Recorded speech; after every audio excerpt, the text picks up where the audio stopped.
नमस्कार दोस्तों, मैं अखिलेश एक बार फिर आपसे अपने चैनल पर जुड़ता हूँ। चलिए दोस्तों, आज हम लोग बात करेंगे जो स्पेशल यूपी ट्रिपल एससी यानी पेट स्पेशल पढ़ रहे थे ऑल वनडे एग्जाम के लिए बेनिफिट है। प्रीलिम्स तक आप कोई भी एग्जाम देंगे, आर्टिकल तो आने ही है, और जब आर्टिकल आएंगे तो उसी से रिलेटेड हम इंपॉर्टेंट आर्टिकल के बारे में चर्चा कर रहे हैं। कंटिन्यू करते हुए आज हम पहुंच गए भाग 11 में, यानी कि जो हमारा कॉन्स्टिट्यूशन का भाग 11 उसमें पहुंच गया। वो क्या है, 245 से लेकर 263 तक है। इसमें क्या कहा गया है, संघ और राज्यों के बीच संबंध यानी union relation between union and state. क्या बताया गया, relation between union and state यानी संघ और राज्यों के बीच में संबंध की बात कही गई है।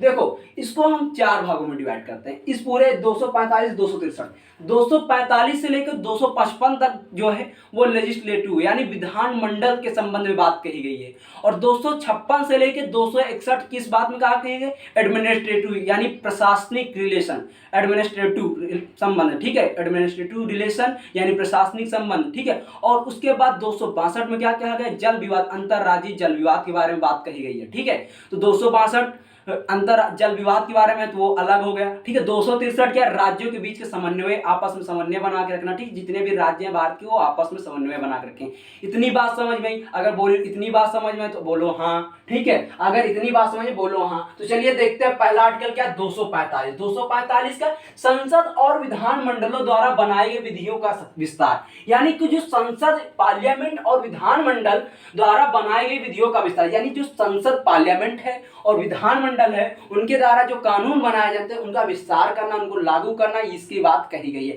तो इस आर्टिकल के तहत 245 के तहत संसद और विधानमंडलों द्वारा बनाई गई विधियों का विस्तार, यानी कि जो कानून बनाए गए उनको हम एक्सप्लेन कैसे कर सकते हैं, कैसे बढ़ा सकते हैं। ठीक है, ये विस्तार की बात है। 245 के तहत संसद द्वारा और विधानमंडलों द्वारा बनाई गई विधियों का विस्तार की बात कही, किस आर्टिकल के तहत, 245 के तहत। ठीक है, वहीं 246 मैंने नहीं बताया। ठीक है, 247 में पहुंचते हैं तो क्या है, कुछ अतिरिक्त न्यायालयों की स्थापना का उपबंध करने की संसद की शक्ति, यानी कि कुछ अतिरिक्त न्यायालयों का मतलब क्या है, जैसे कि मान लो 10 न्यायालय हैं, उसके बाद हमें 4 और न्यायालय बढ़ाना है, बहुत बर्डन हो रहा है, तो कुछ अतिरिक्त न्यायालय बना सकता है। कौन बना सकता है, पार्लियामेंट, इंडिया का पार्लियामेंट यानी संसद के पास ये शक्ति है, ये विधानमंडल के पास शक्ति नहीं, यानी राज्य के पास शक्ति नहीं कि वो न्यायालय बना दे। ठीक है, तो कुछ अतिरिक्त न्यायालयों की स्थापना का उपबंध करने का संसद की शक्ति, किस आर्टिकल के, 247। इंपॉर्टेंट है, ये पूछ लिया जाएगा। ठीक है, इंपॉर्टेंट है भैया, इंपॉर्टेंट है। ठीक है, ये पूछ रहे तो 247 के किस आर्टिकल के तहत, तुमसे कोई ये पूछे किस आर्टिकल के तहत न्यायालयों की स्थापना का उपबंध है, जो जिसमें अतिरिक्त न्यायालय बनाए जा सकते हैं, तो कौन से आर्टिकल है, तो आर्टिकल नंबर 243 के तहत। ठीक है, और किसको पावर दी गई, तो संसद को ये पावर दी गई है 247 के तहत कि वो कुछ अतिरिक्त न्यायालयों की स्थापना कर सकता है। ठीक है, इतनी बात समझ में, बोलो हाँ, बोलो हाँ। अगर इतनी बात समझ में तो आगे देखते हैं, चलो आगे देखते हैं। 248 में क्या, अवशिष्ट विधायी शक्तियां। ठीक है, अवशिष्ट विधायी शक्तियां, देखो हमारा जब कॉन्स्टिट्यूशन बना तो हमने इसको 3 भागों में डिवाइड किया। ठीक, इसके देखो, एक संघ सूची, ठीक है, उसके बाद क्या है, राज्य सूची आ गई, और उसके बाद क्या आ गई, समवर्ती सूची। ठीक है, संघ सूची में स्टार्टिंग में 97 सब्जेक्ट थे, लेकिन प्रेजेंट टाइम में कितने हैं, 100 कर दिए गए। और राज्य सूची में स्टार्टिंग में 61 थे, बट अब कितने हैं, 66 हो गए। समवर्ती में स्टार्टिंग में कितने थे, 47, बट अब कितने हो गए, 52, यानी कि सब में कुछ ना कुछ बढ़ गए हैं। ठीक है, इतनी बात समझ में आई, बोलो हाँ। संघ में कितने थे, 97 जब कॉन्स्टिट्यूशन बना था, लेकिन प्रेजेंट टाइम में नाउ अब कितने हैं, नाउ एंड कितने हैं, 100। ठीक है, उसके बाद जो राज्य सूची था स्टार्टिंग में कितने थे, 61, अब कितने हैं, 66। ठीक है, समवर्ती में पहले कितने थे, 47, अब कितने हैं, 52। इतनी बात समझ में। अब देखो, संघ में जो कानून बनाएगा कौन बनाएगा, सेंट्रल बनाएगी। संघ में कानून, संघ सूची में जो भी कानून बनाएगी कौन, केंद्र सरकार बनाएगी। राज्य में जो भी कानून बनाएगी कौन बनाएगा, राज्य सरकार बनाएगी। समवर्ती सूची में कौन बनाएगा, दोनों लोग मिलकर, यानी संघ और राज्य मिलकर समवर्ती सूची के सब्जेक्ट पे कानून बना सकते हैं। ठीक है, और इन सब के बाद, इन तीनों के बाद जितना बचता है वो कहां भेज दिया जाता है, अवशिष्ट शक्ति, ये अवशिष्ट विधायी शक्तियों में भेज दिया जाता है। ठीक है, और इस पे कौन बनाता है कानून, इस पे हमारा सेंट्रल बनाता है। कौन बनाता है, हमारा सेंट्रल बनाता है। यानी सीधी सी बात, अवशिष्ट शक्तियों पर, अवशिष्ट विषयों पर कौन सा कानून बनाता है, कौन कानून बनाता है, सेंट्रल कानून बनाता है। कौन बनाता है, सेंट्रल, यानी केंद्र सरकार कानून बनाती है। ठीक है, ठीक है। जितने इनके बाद बचे हुए हैं, जितने संघ और राज्य समवर्ती इन सब्जेक्टों के बाद जितने बचे हुए हैं, सब किस में आते हैं? अवशिष्ट में आते हैं। जैसे कि नागरिक उड्डयन मंत्रालय, सब कहाँ आते हैं? अवशिष्ट में आते हैं। ठीक है, यानी एरोप्लेन वाली सुविधा जो है कहाँ आती है? अवशिष्ट में आती है। ठीक है, अगला देखते हैं 249। बोलो अवशिष्ट वाला समझ में आया? फिर से अच्छा देखो मैं फिर से समझाने की कोशिश करता हूँ। 248 अवशिष्ट शक्तियां। अवशिष्ट शक्तियां, जब हमारा कॉन्स्टिट्यूशन बना तो क्या बनाएगा? 3 भागों में डिवाइड किया, एक संघ, एक राज्य, एक समवर्ती। समवर्ती में समवर्ती, ठीक, इतनी बात समझ, 3 भागों में डिवाइड किया गया। उसके बाद जो संघ में क्या क्या 97 सब्जेक्ट दिए गए थे स्टार्टिंग में जब कॉन्स्टिट्यूशन बना, लेकिन अब कितने? 100 है। उसके बाद राज्य सूची में पहले कितने थे? 61, अब कितने? 66 विषय, ठीक है, यानी सब्जेक्ट हैं। और समवर्ती में पहले कितने थे? 47, अब कितने? 52। इतनी बात आता है। अब संघ में कानून बनाएगा। संघ का मतलब केंद्र। केंद्र का मतलब कौन बनाएगा? केंद्र बनाएगी कानून। राज्य का मतलब क्या? राज्य कौन बनाएगा कानून? राज्य बनाएगी। समवर्ती मतलब दोनों को मिला देगी, यानी दोनों को जब मिला देगा, संघ और राज्य दोनों मिल गए, ये इनके हैं और ये इनके हैं, तो जब ये बन गए तो इस पे समवर्ती पे कानून कौन बनाएगा? समवर्ती पे कानून बनाएगा स्टेट और सेंट्रल दोनों, यानी राज्य और स्टेट दोनों बनाएगा। ठीक है, और इन सब के बाद जितनी बची हुई शक्तियां वो किसमें आ जाती है? अवशिष्ट में आ जाती है। किसमें आ जाती है? अवशिष्ट में आ जाती है। ठीक है, तो अवशिष्ट शक्तियां, ठीक है, और इस पे कानून कौन बनाता है? सेंट्रल बनाता है। तो एक बात, सीधी सी बात ध्यान लीजिए, बहुत नॉर्मल सी बात है, आपके जानने के लिए एग्जाम में पूछी जाती है। अवशिष्ट शक्तियों पे कानून कौन बना सकता है? तो सेंट्रल बना सकता है, स्टेट नहीं बना सकता। इतनी बात ध्यान रखना। ठीक है, किस आर्टिकल चलता है? 248 है। वहीं पे 249 के राज्य सूची के विषय के संबंध में राष्ट्रहित में विधि बनाने की संसद की शक्ति, यानी राज्य सूची के विषय में जो हमारा ये राज्य सूची है जो 66 हो गई है, अगर इसके विषय में संबंध में राष्ट्रहित में विधि बनाने की संसद की शक्ति,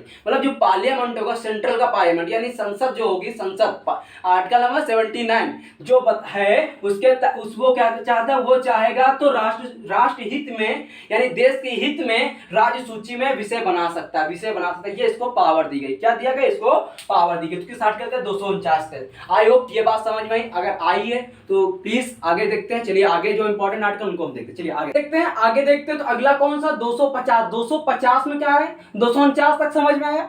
249 तक समझ में आया? आगे देखते हैं 250 क्या है। 250 में क्या? यदि आपातकाल उद्घोषणा का प्रवर्तन, यानी प्रवर्तन का मतलब आरंभ, यानी शुरुआत हो जाए। यदि आपातकाल उद्घोषणा, यानी आपातकाल घोषणा कब शुरुआत हो जाए, तो राज्य सूची के विषय में विधि बनाने की संसद की शक्ति। सीधी सी बात, ऐसे देखो, जब राज्य में आपातकाल लग जाए, यानी राष्ट्रपति शासन लग जाए, तो क्या होगा? आपातकाल लग जाए, मार्शल लॉ लग जाए, यानी जब सैनिक के हाथ में, सोल्जर्स के, आर्मी के हाथ में पूरी राज्य की शक्ति पहुंच जाए, तो वहां पे कानून, उस समय कानून कौन बनाएगा? संसद बनाएगी। कौन सा बनाएगी? पार्लियामेंट बनाएगी, कि सेंट्रल लेवल बनाएगी। सीधी सी बात है कि अगर किसी राज्य में आपातकाल लागू हो जा रहा है तो उस समय वहां पे कानून कौन बनाएगा? तो आर्टिकल 250 के तहत ये किसको शक्ति दी गई है? 250 के तहत ये शक्ति संसद को दी गई, यानी पार्लियामेंट को दी गई। आर्टिकल 250 के तहत बना सकता है। ठीक है, उसके बाद 252 में क्या है? 2 या अधिक राज्यों के लिए उनकी सहमत से, 2 या अधिक राज्यों के लिए उनकी सहमत से विधि बनाने की संसद की शक्ति, यानी दो या अधिक। देखो, कावेरी जल नदी विवाद आप सभी ने पढ़ा होगा, नहीं पढ़ा तो पढ़ाएंगे। ठीक है, तमिलनाडु कर्नाटक भी बीच में होता है, तो वहां क्या है? 2 ऐसे स्टेट हैं जो आपस में लड़ते रहते नदी को लेकर, पानी को लेकर। ठीक है, 2 या अधिक राज्यों के लिए उनकी सहमत से विधि बनाने की संसद की शक्ति, और किसी अन्य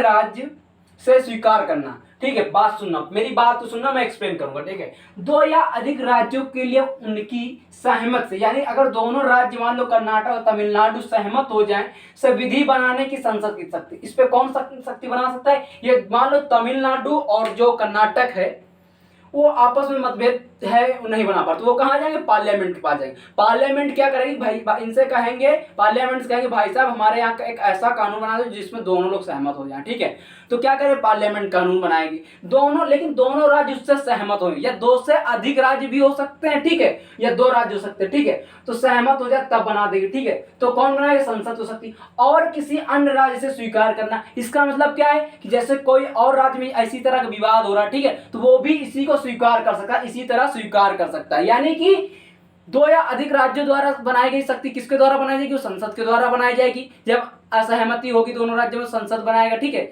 लेकिन दोनों राज्यों की सहमति, ठीक है, यानी दोनों राज्यों के पक्ष ठीक है। उसके बाद और किसी अन्य राज्यों से स्वीकार करना, मान लो अगर वैसी कंडीशन और किसी राज्य में है तो वो भी स्वीकार कर सकते हैं इस कानून को, ठीक है। किस आर्टिकल के तहत? 252 के तहत, ठीक है, 252 के तहत। वहीं 253 में क्या कहेगा, 253 में क्या कहेगा, अंतरराष्ट्रीय करारों को लागू करने की विधियां, ठीक, विधान, ठीक है। यानी जो अंतरराष्ट्रीय कोई समझौता हो रहा है किसी राज्य को लेकर, किसी देश को लेकर, किसी स्टेट को लेकर, किसी कंडीशन में, ठीक, उसको करारों वो उसको लागू करने का विधान, किस तरीके से हम लागू करेंगे, वो किस आर्टिकल में? 53। यानी कोई ऐसा राज्य है जो एक जीआई टैग ले चुका, ठीक है, व्यापार को, उसको फॉरेन में अपना सप्लाई करना, ठीक है।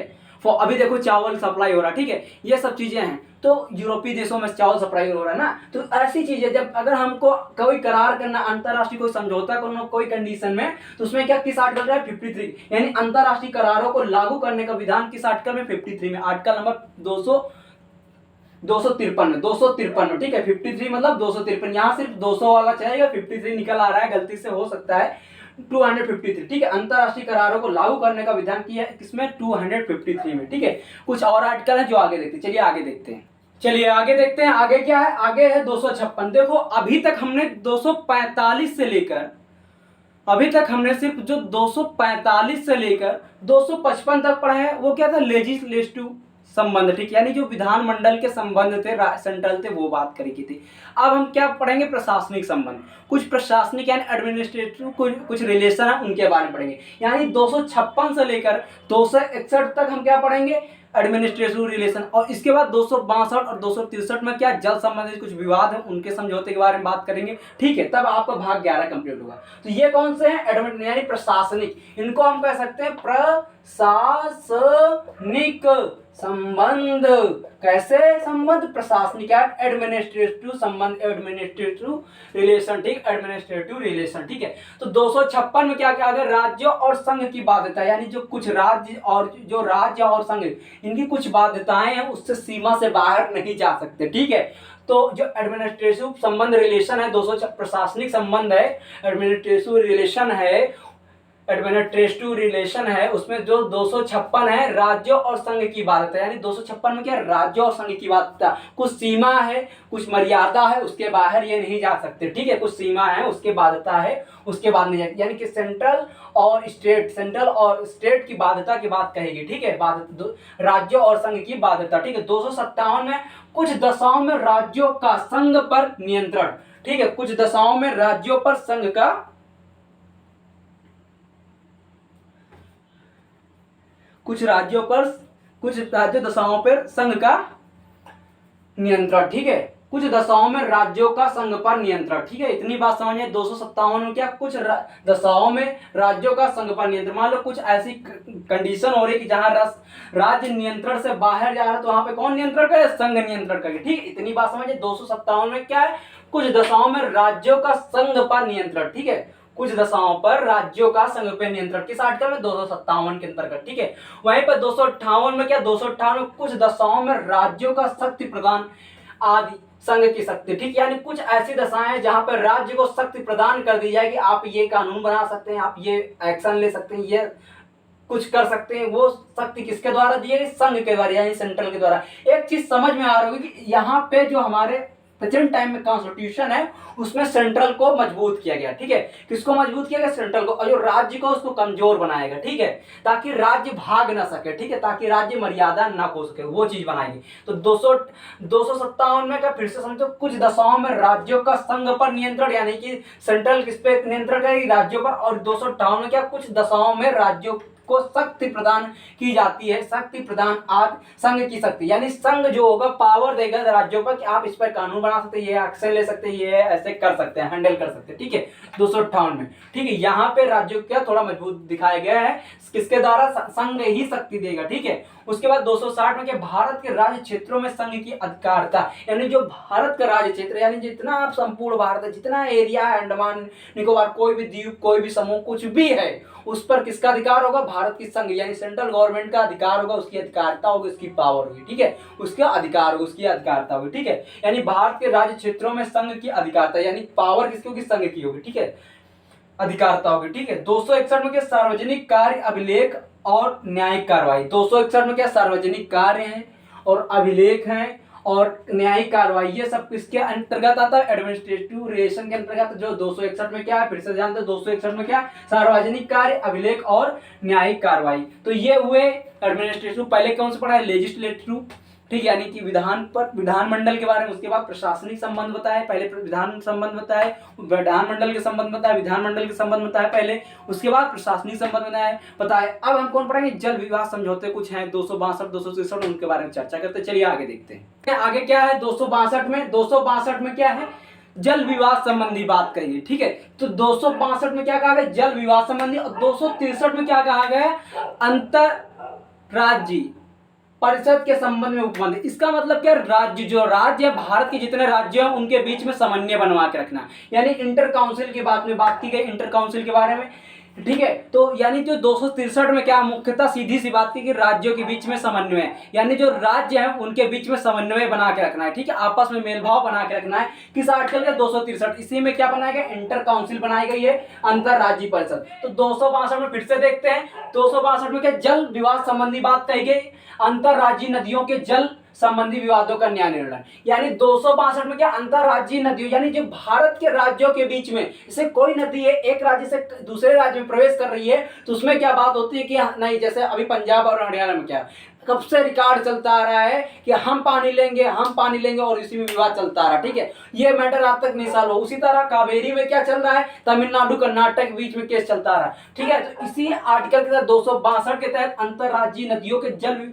संबंधी विवादों का न्याय निर्णय, यानी इसी के तहत हम निकाल सकते हैं। अगर किसी नदियों के जल के संबंध में कोई विवाद है तो किस आर्टिकल? 262 के आर्टिकल के तहत अंतरराज्यीय नदियों के जल संबंधी विवादों का न्याय निर्णय, ठीक है। अंतरराज्यीय नदियों के जल संबंधी विवादों का न्याय निर्णय। इतनी बात समझ में आई? अगर इतनी बात समझ में, बोलो हाँ। 263 में क्या है? राज्यों के बीच समन्वय, यानी जो भारत के जितने भी राज्य हैं उनके बीच में समन्वय बना के रखना, ठीक है। तो 263 के तहत क्या? भारत में 263 के क्या है? राज्यों को बीच समन्वय। तो आर्टिकल 263 यानी 263 के अंतर्गत 263 के अंतर्गत क्या है? राज्यों के बीच समन्वय। उसमें क्या बनाएगा? अंतरराज्यीय परिषद के संबंध में उपबंध, यानी इंटर काउंसिल के संबंध में रिलेशन में कोई कानून बनाया गया, ठीक। उसके बारे में अंतरराज्यीय परिषद के संबंध में कानून। ये सीधी से आर्टिकल ये ऐसे ही पूछे जाएगा। ये वाले जो हैं, ये वाले दोनों मोस्ट इंपॉर्टेंट हैं, most important. PCS, RO, UPSC, कहीं भी, यूपी ट्रिपल एससी, पेट, कहीं भी लेखपाल वीडियो कहीं भी पूछ सकते हैं, ठीक है। और वीडियो में तो ये पूछा गया, आई थिंक 2016-2018 में ये वाला आर्टिकल पूछा गया था 262, ठीक है। तो इतनी बात समझ में आई। 262 263 समझ में आई। 262 क्या? अंतरराज्यीय नदियों के जल संबंधी विवादों का न्याय निर्णय, यानी फिर से मैं बताऊंगा 262 में यहाँ क्या? जल संबंधी विवादों को समझौते के बारे में बात कही गई, यानी कोई एक राज्य से दूसरे राज्य में कोई नदी प्रवेश कर रही है, उसमें जल संबंधी कोई भी घटना हो रही है, कोई विवाद हो रहा है, तो उसके आर्टिकल 262 यानी अंतरराज्यीय नदियों के जल संबंधी विवादों का न्याय निर्णय। और उसके बाद राज्यों के बीच समन्वय बना के रखना, किस आर्टिकल के तहत? 263 यानी 263 के तहत क्या? इंटर काउंसिल है। इंटर काउंसिल का मतलब अंतरराज्यीय परिषद के संबंध में उपबंध, यानी कानून बनाना। और कौन सा आर्टिकल है? 263, जिसके तहत क्या? जिसका अर्थ ही है राज्यों के बीच समन्वय बना के रखना। कौन सी इंटर? अब सीधा सा क्वेश्चन आपसे पूछ लिया जाएगा, इंटर काउंसिल की किस आर्टिकल के तहत आता है? इंटर काउंसिल के बारे में किस आर्टिकल में कहा गया? 263 इंटर काउंसिल की बात कही गई, ठीक है। तो राज्यों के बीच समन्वय बनाना 263 इंटर काउंसिल की बात कही गई है 263, ठीक है। तो इंटर काउंसिल की बात किसमें कही गई? 263 में कही गई, यानी इंटर काउंसिल के बीच में संबंध में कानून बनाना है 263 रट के रखना, दोनों ही बहुत इंपॉर्टेंट है। आई होप ये वीडियो आपको अच्छा लगा। प्लीज अगर अच्छा लगा दोस्तों लाइक करो, शेयर करो, दबा के फैला दो, सारी दुनिया में आग लगा दो, ठीक है। जय हिंद दोस्तों, बाय बाय। पढ़ते रहो, मुस्कुराते रहो, ऐसे ही सिलेक्शन देते रहो। मैं पूरा कसम खाता हूं तुम्हारा सिलेक्शन दिला के रहूंगा। चलिए जय हिंद दोस्तों, बाय बाय, गुड नाइट, जय हिंद दोस्तों, बाय बाय। पढ़ते रहे, मुस्कुराते रहे।